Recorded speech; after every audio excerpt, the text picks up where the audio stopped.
Enchanted Forest in Turner, Oregon is both one of the quirkiest and most charming theme parks out there. This place is truly one of a kind.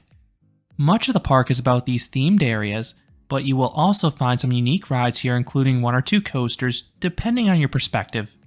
I think this makes it the best theme park in Oregon, and I'll explain why in this review. Roger Toft was on a road trip with his family in the 1960s. He saw a series of amusement parks on the trip, but he wanted a true theme park back home in Oregon.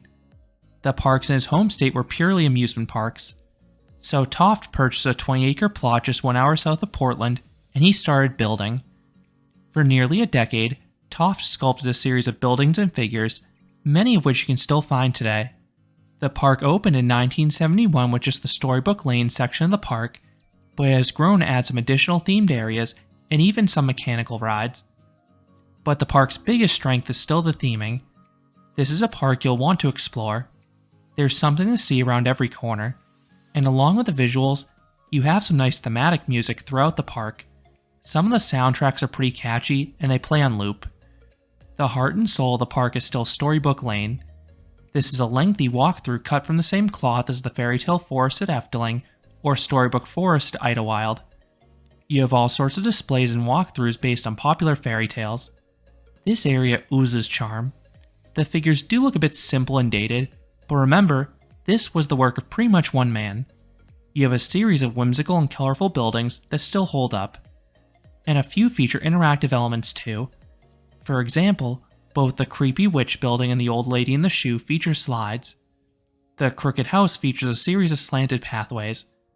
And Alice in Wonderland features a narrow walkway that probably should be exclusively for kids, and then a short maze at the end. Then you have the old European village. This is a medieval town. You have some animatronics in the windows, and then every building is something to see. For example, Sir Newton's Gravity Factory has a marble run. Pinocchio's Playhouse has some marionettes on display. Then you also have some shows. You have some musicians playing authentic European songs, and then you have the Fantasy Fountains water show every few minutes. The last fully themed area is Tofteville Western Town, named after the park's owner. The wooden aesthetic suits the land perfectly. You have all sorts of shop fronts with characters on display. It's easy to miss stuff here if you rush through and don't take your time. It is crammed with details, so get ready to explore. And that element of discovery begins right away. Despite being located next to a major interstate, this park has no skyline. You also cannot see a thing from the parking lot nor Google Earth. Why? The entire park is built on a heavily, and I do mean heavily, wooded hillside. This is one of the greenest parks out there. No matter where you go, you will have trees all around you. This keeps it cool even on hot summer days. This does make the park challenging to navigate for 2 reasons. First, you can't see anything until you're right on top of it. The park essentially forms 2 loops, one around Storybook Lane and another around the rest of the park, but there are some narrow pathways that you might miss at first. The easiest point of reference is that as you go up, you're going further back into the park. Second, this park is extremely hilly. You enter the park at the lowest point. You then climb upwards to reach the themed areas and attractions. You have a mix of steep hills with very narrow pathways. It's so severe that you'll actually find the following statement on their website.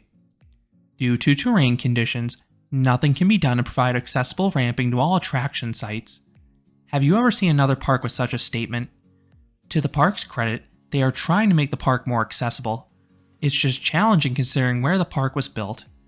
Storybook Lane has bypass trails for any walkthrough attraction with stairs.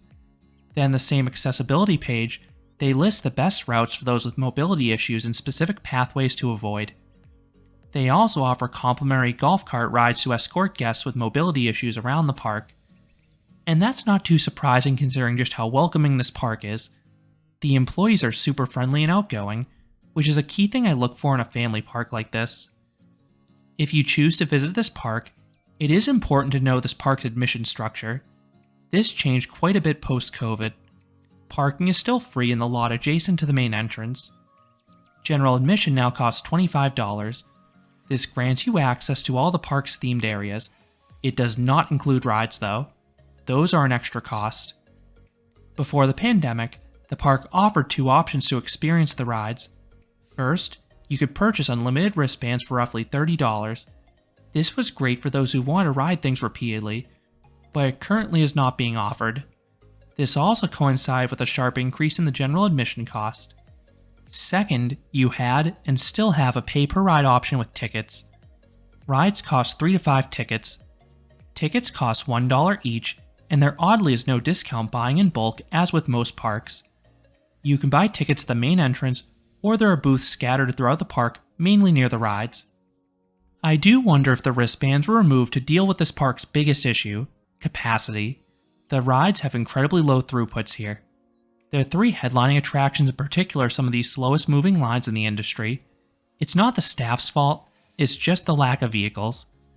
I would not be surprised if all 3 of these accommodate less than 100 riders per hour. They do not take many people at once, and they're long rides too, which is a horrid combination. Ice Mountain Bobsleds runs just one train with a 3-person car, so at most it seats 6 riders at once, and a lot of people choose to ride alone. Big Timber Log Ride had just 3 logs on the course at once, which is incredibly low for a log flume, especially one this long.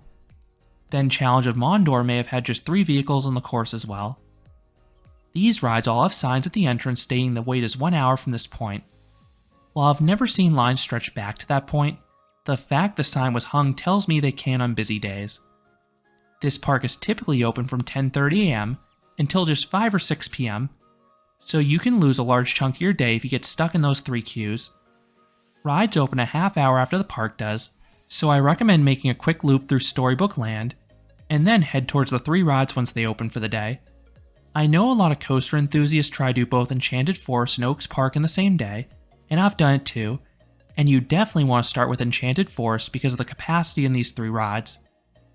The other rides have not been more than a 1 cycle wait in my visits to the park.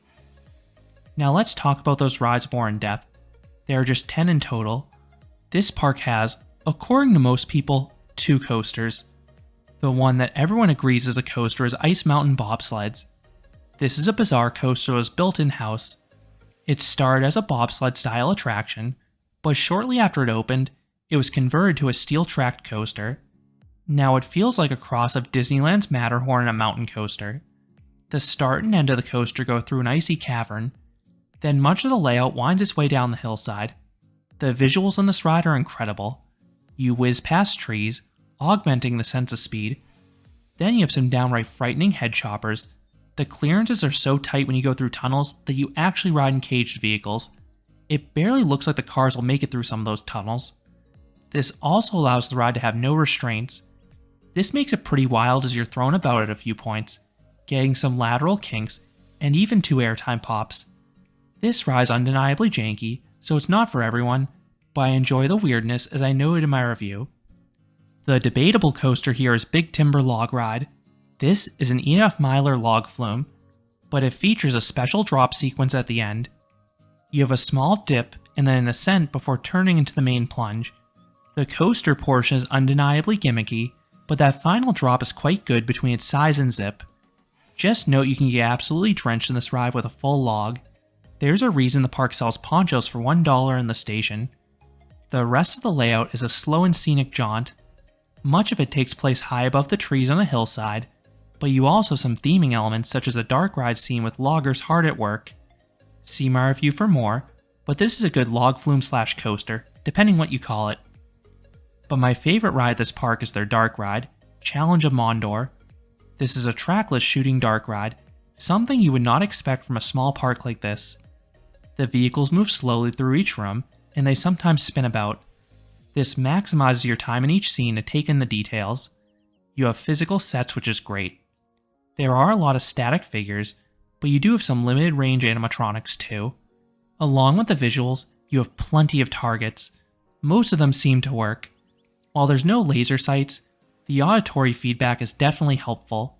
And if you get a high score, you earn a medal, which is a super neat feature. Then you have another walkthrough in Haunted House.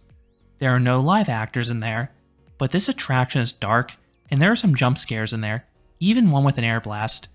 So it may not be the best for kids.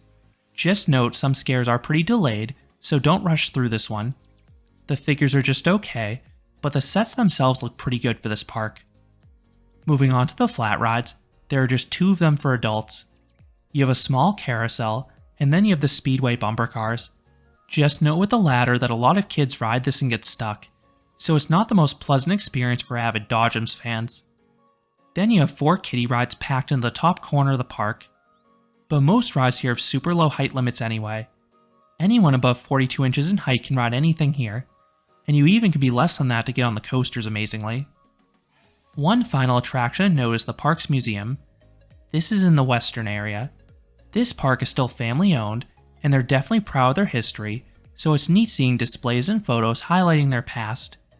If you want Midway games, you will not find any here. Instead, the park uses the space in between rides purely for theming, which is part of why this park is so special. As for food, I haven't had too much to eat here. I just got a slice of pizza here in my recent visit, and it was okay.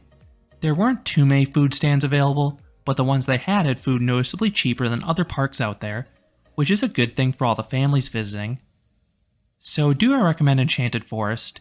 I sure do. This is a wonderful little park. It has such a special atmosphere between the wooded setting and theming. Don't expect the budget of a Disney park, but this park is dense with sights and sound. Then this is complemented with some unique rides. My only 2 cons with this park are the limited capacities in our headlining attractions and the removal of the ride wristbands. Hopefully these 2 issues can be addressed in the future to further improve the guest experience. How much time do you need? Kids, families, and fans of theming should expect to spend at least half a day here, if not a full day. This is not a park you want to speed through. Take your time looking at all the details. There are all sorts of nooks and crannies that are easy to miss if you rush from ride to ride. If you're exclusively a thrill seeker, you probably won't find too much here beyond the 2 coasters. Like I said, this park's wheelhouse is theming and charm. That's why I personally prefer to Oaks Park, and I think it's Oregon's best theme park. So those are my thoughts about Enchanted Forest in Oregon. What are your thoughts about this park? Do you like the theming and weird rides as much as me? Let me know down in the comments. If you enjoyed this review, I would appreciate it if you gave this video a like, and you consider subscribing, because there'll be a lot more roller coaster and amusement park videos here at Canopy Coaster. Thanks for watching.